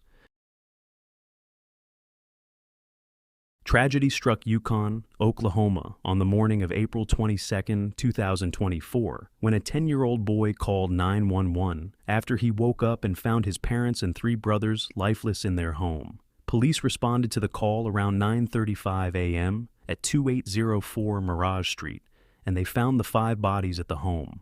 The Candy family members that lost their lives were 42-year-old Jonathan, who was the father, 39-year-old Lindsay, the mother, and their sons 18-year-old Dylan, 14-year-old Ethan, and 12-year-old Lucas. All 5 people were shot and lost their lives. The 4th and youngest boy that called 911 was left unharmed. Lindsay Candy grew up in Prague, Oklahoma, according to her Facebook page and a post from a childhood friend, Kami Cruz. Kami and Lindsay attended school together and sang side by side in church growing up. Kami shared fond memories of her and Lindsay's years growing up together. Kami said she and Lindsay shared a friendship that always picked up where it left off, and hearing the news of the Candy family's demise has been devastating and unimaginable. Kami wrote, "I have been without words for so many hours, without tears, because I don't know how to process this. You were so loved. You were so special to so many people, loved fiercely by your boys, brought laughter to every conversation, and even more so with the girls. Your sister's best friend and light in your mom and dad's life. Jonathan was described as a family man, and that he and his kids always got along. Jonathan worked at the Paycom Center as a part-time game night engineer for the Oklahoma City Thunder. He was at Sunday night's Thunder-Pelican playoff game just hours before the shooting. TJ Armstrong was Ethan's Little League baseball coach. He described Jonathan as a great guy. He said, "First time I met him, he introduced himself and shook my hand so hard I felt like a cartoon character. He was constantly thanking us for everything and giving us hugs." TJ also said, "I have lots of love for the Candies and will miss them tremendously. Just remember that this was a beautiful family with amazing souls, and we just want to remember the positive memories for the surviving child." Rhonda Armstrong has known the family for 3 years, since Ethan joined her husband's baseball team with Mustang Youth Sports, and said each of their souls radiated brightness. Rhonda said, "Every time I went over to that house, or they came over to my house, it was just smiling and laughing." She continued saying, "I could have the worst day at work and completely forget about my troubles the second I saw their smiles. They were the kindest, sweetest, best people I've ever known in my whole life." Rhonda and Lindsay grew close as they cheered on their sons in baseball, and she said Lindsay cheered the loudest of them all. Rhonda described Lindsay as the type of person that would give you the shirt off her back. She loved so hard, and she was so kind. She treated Rhonda's son as her own. Dylan, the oldest of the 4 boys, always made sure his brother, Ethan, was at baseball practice and attended almost every baseball game. He was a student at Oklahoma Baptist University, OBU. Dylan was described as an incredible young man with a big heart. He was passionate about music and drumming, and he was a very social person. OBU said in a post, "The OBU family mourns the sudden loss of our fellow Bison, Dylan Candy. While his time on Bison Hill was short, he will be remembered by many, especially his fellow members of the Bison Brigade." Ethan was a student at Mustang High School. He was described as an amazing kid that could make anyone laugh, no matter how bad your day was. He was the light of the room and his team. Lucas was a student at Meadowbrook Intermediate. He was described as a happy kid that was as smart as a whip. He was always running around playing with his friends carefree, just enjoying life. According to Master Sergeant Gary Knight of the Oklahoma Police Department, investigators determined that sometime overnight, Jonathan became involved in an altercation with his wife Lindsay. Gary said, "At some point he armed himself with a gun, shot her multiple times, ending her life. At that point, he systematically went through the home, shooting and executing their children." The victims' bodies were found in multiple areas of the house, with police finding 2 bodies upstairs and 2 others downstairs. According to police, at least 1 child was shot in bed. Investigators still do not know what drove Jonathan to shoot his wife, children, and himself. Police found no record of ever being called to the house before for any domestic abuse reports. According to an application for a search warrant, there were no signs of struggle. Gary said first responders and law enforcement who arrived at the home were haunted. During the shooting, the 10-year-old was in his room, sleeping with the door closed and a box fan on, which was presumably muffling any sounds. Gary said, "There is no indication he didn't sleep through it. He woke up after hearing their fire alarm going off." In a statement to local media outlets, Jonathan's cousin, who was not identified by name, said, "Our entire family has been left shattered and confused with so many questions we won't ever have answers to. Jonathan was the one whose jokes and goofy attitude kept everyone smiling." His cousin continued saying, "Aside from these events, his children and wife were his entire life. I simply can't fathom what went on, but please, hug your family tight. It's going to be a very long healing process for everyone affected." Bertram, Jonathan's neighbor, also shared only positive memories of the husband and father. He said Jonathan was always willing to help his neighbors with anything they needed. Was it a car or helping with a lawnmower? He considered Jonathan as a friend, and they spent a lot of time together flying their drones. But Bertram said he and Jonathan had confided in each other that they each struggle with depression. Bertram said he must have really been having a hard time. At a press conference, Sergeant Gary said, "Make no mistake. What happened in that residence was nothing short of a massacre. The children were hunted down and executed. Authorities said it's still unknown what caused Jonathan Candy to shoot his wife and 3 children. Police also said they are unsure if the shooting was planned or spontaneous." Gary said investigators don't know why the 10-year-old son was left unharmed, adding that, "In the end, nobody's ever going to know the answer to that." Court documents say the 10-year-old boy was asleep during the massacre and that he found the gun on his father's chest. They also say the smoke alarms were going off when he woke up. Among the items collected from the home by the investigators were several guns, including rifles, handguns, and a shotgun. There was evidence some of the guns had been recently fired. Police also found a glass pipe with burnt leafy residue. The Candy's home is now blocked with wooden fencing and a sign in front. Neighbors said there has been a lot of traffic coming in and out to see the house that was once a home to the loving family of 6.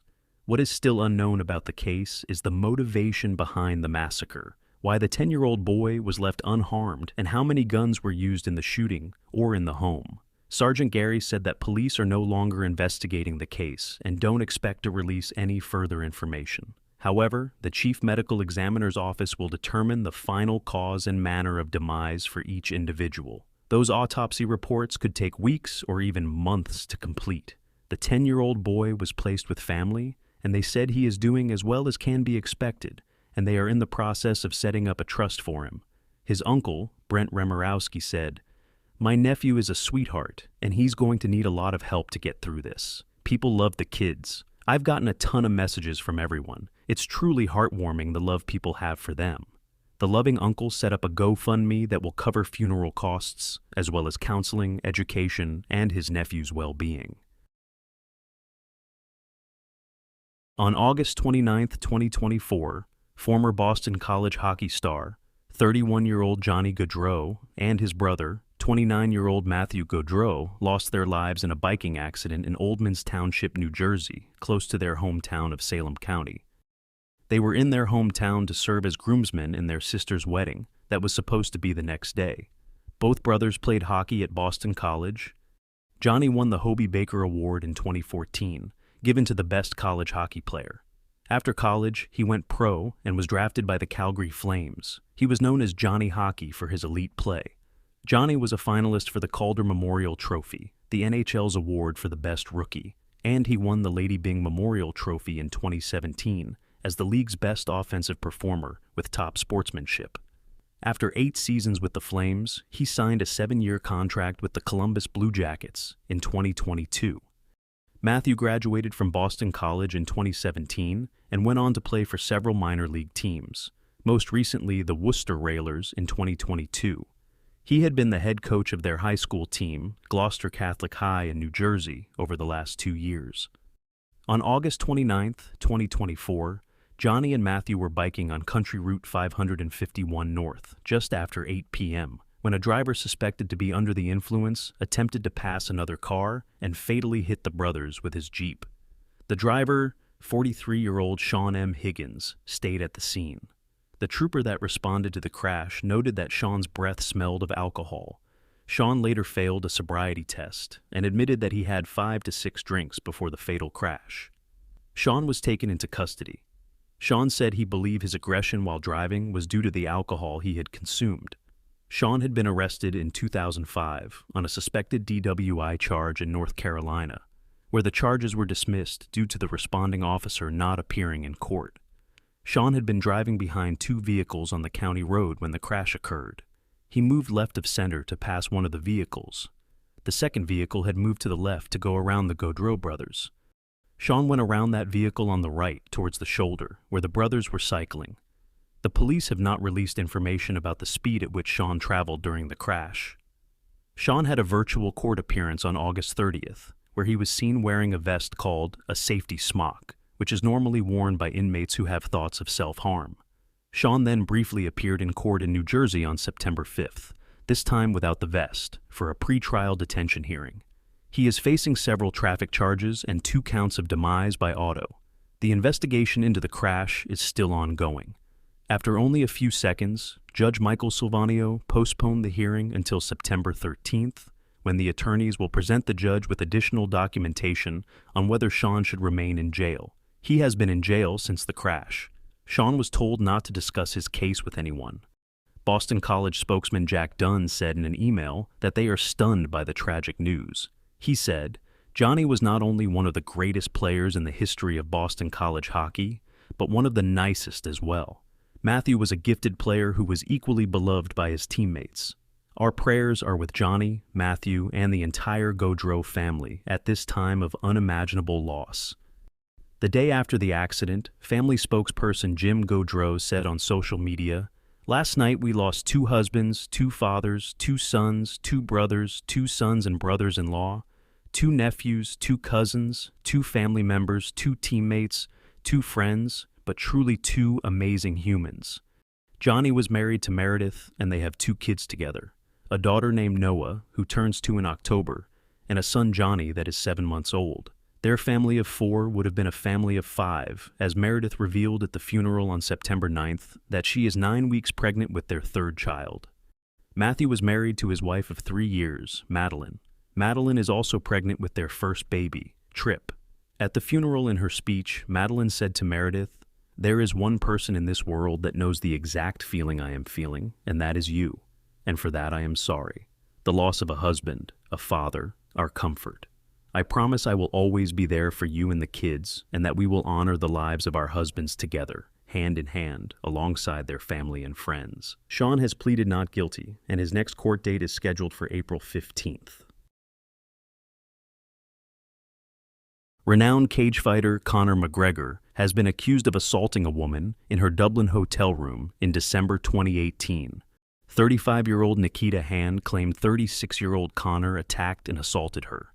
She was found very bruised after the alleged attack by paramedics who treated her. She was taken in an ambulance to the Rotunda Hospital in Dublin the next day, where she was assessed in the assault treatment unit. The paramedic, Aithna Scully, who examined Nikita, testified in court that she had not seen someone so bruised in a long time. Scully said Nikita had a cut on her chin and bruising around her lower neck, as well as on her chest, legs, buttocks, and thighs. The jury had been told how Nikita had to leave her job as a hairdresser and has not been able to work since due to her mental health. Her relationship with her partner ended months after the incident. She had to move out of her home, and her mortgage was now in arrears. She also said she had to stop seeing a counselor because she could no longer afford to pay for the sessions. The court heard that she had spent more than €4,000 on GP, pharmacy, and psychotherapy costs.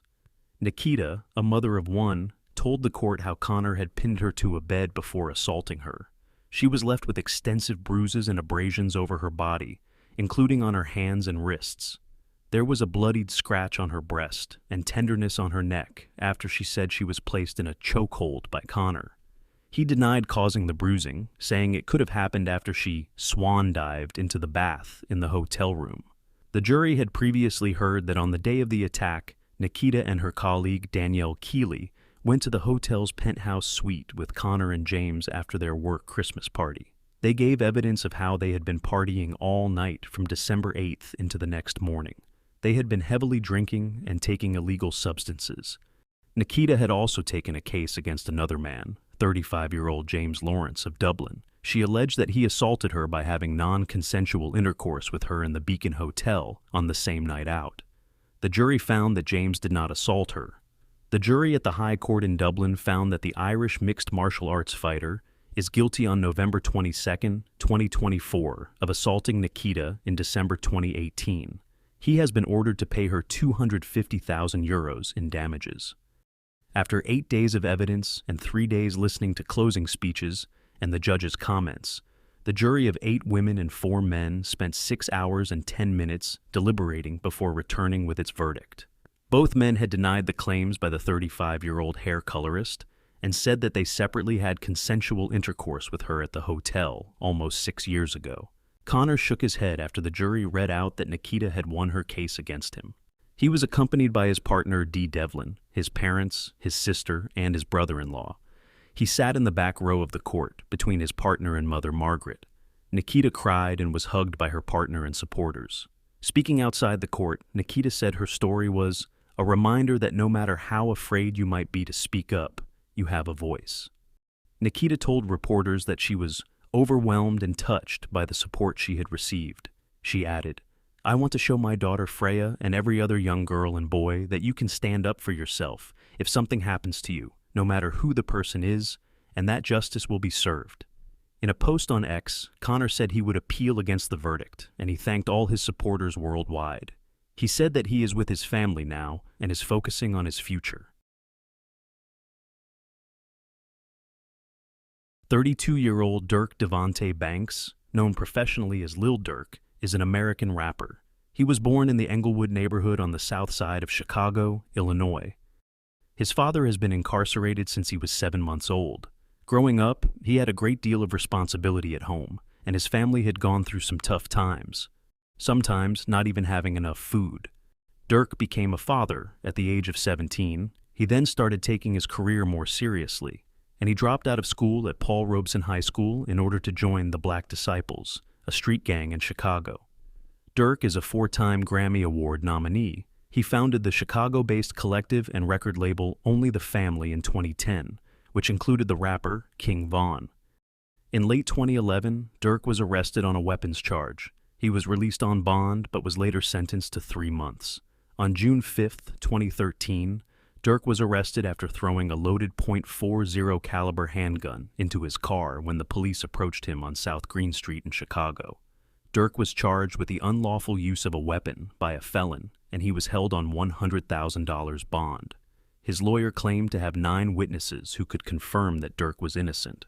One of the witnesses also said that the gun was his, and Durk was released on July 18, 2013. On August 19, 2016, Durk was cleared of disregarding probation when he was arrested on felony gun charges. The judge dropped the charges. In May 2019, Durk and King Von were arrested on charges relating to a non-lethal shooting that took place earlier that year on February 5th. According to prosecutors, the 2 men robbed and shot a man outside a popular Atlanta drive-in for a Jeep Cherokee and $30,000. After weeks in jail, Durk and King were released on $250,000 and $300,000 bonds, respectively, and in October 2022, the charges against Durk were dismissed. Durk is a Muslim and a father to 7 children. He has been engaged to his longtime girlfriend, India Royale, since 2020. On November 6, 2020, Atlanta police responded to multiple people shot at the Monaco Hookah Lounge at 255 Trinity Avenue. It happened after an argument between Timothy Lul Tim Leaks, who was a known associate of Quando Rondo's crew, and rapper King Von broke out. In surveillance video released from that night outside the lounge, you can see a fight break out before shots are fired. 3 people were fatally shot that night. King Von was one of them. In the days following the shooting, Atlanta police announced that they arrested Leaks in connection to King Von's demise and charged him with slaying. King Von had just released a 16-track album through Lil Durk's Only the Family label a month prior to him being shot. Fulton County jail records show Leaks was released on a $100,000 surety bond on March 27, 2021. In the early hours of July 11, 2021, Durk was targeted in a home invasion where he and his fiancée, India, exchanged gunfire with the suspects. Nobody was harmed, and the suspects fled the scene. An alleged slaying-for-hire plot uncovered by the FBI in California that was made public in October 2024 in a federal indictment is bringing renewed attention to the fatal shootout in downtown Atlanta in 2020 where King Von lost his life. The FBI now alleges that following King Von's demise, Lil Durk put out a bounty on the life of another rapper, Quando Rondo, as retaliation for the 2020 shooting of the rapper King Von. On August 19, 2022, the attempt on Quando's life happened in Los Angeles by at least 5 members of Lil Durk's Only the Family organization outside a gas station. He survived, but his cousin lost his life in the shooting. On October 9, 2024, it was reported that Durk, the estate of King Von, and OTF Records were filed a wrongful demise lawsuit by the estate and family of gang rival and Chicago rapper Carlton FBG Duck Weekly, who was slain outside of a Gold Coast strip mall on August 4, 2020. The lawsuit and its attorneys claim that Durk and his OTF Records imprint were profiting off of Weekly's demise through negligence and misconduct. Lil Durk was arrested on a federal charge near Miami International Airport on October 24, 2024. Lil Durk had been booked on at least 3 international flights that were leaving on the 24th in an attempt to flee the United States.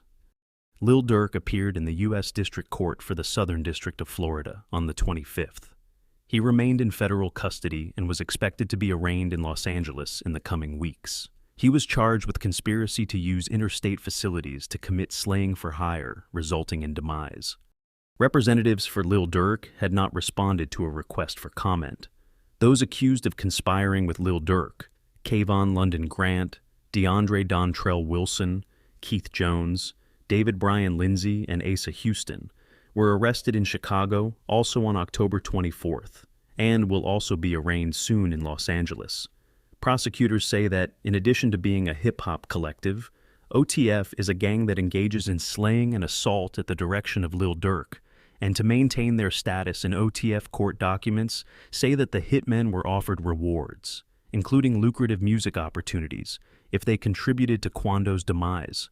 A credit card linked with Lil Durk and OTF was used to purchase airplane tickets for the co-conspirators to fly from Chicago to California, where they believed Quando was located. Around the time the flights were purchased, a telephone number that prosecutors said was associated with Lil Durk was used to text an associate saying, "Don't book no flights under no names." In a news release on October 25th, Martin Estrada, the U.S. Attorney for the Central District of California, said that Lil Durk had orchestrated a cold-blooded slaying and that the shooting had endangered many others as it occurred in the open at a busy intersection. Lil Durk was initially hit with one charge of conspiracy to commit slaying for hire, however, in a superseding indictment filed on November 7th. The U.S. Attorney's Office for the Central District of California charged Durk with 2 more crimes: 1 count of use of interstate facilities to commit slaying for hire resulting in demise, and 1 count of using, carrying, and discharging firearms and a machine gun, and possession of such firearms in furtherance of a crime of violence resulting in demise. Lil Durk pleaded not guilty to the slaying for hire charges and is being held without bail in Los Angeles. He may be released on bond after his hearing on December 12th, though prosecutors are strongly opposed as the rapper was trying to flee the country before he was arrested. A trial is tentatively set for January 7th, 2025. He faces the prospect of life in prison if convicted. Lil Durk's trial, initially scheduled for January 7th, 2025, has been postponed to October 14th due to new evidence, a potential plea deal, and other complications.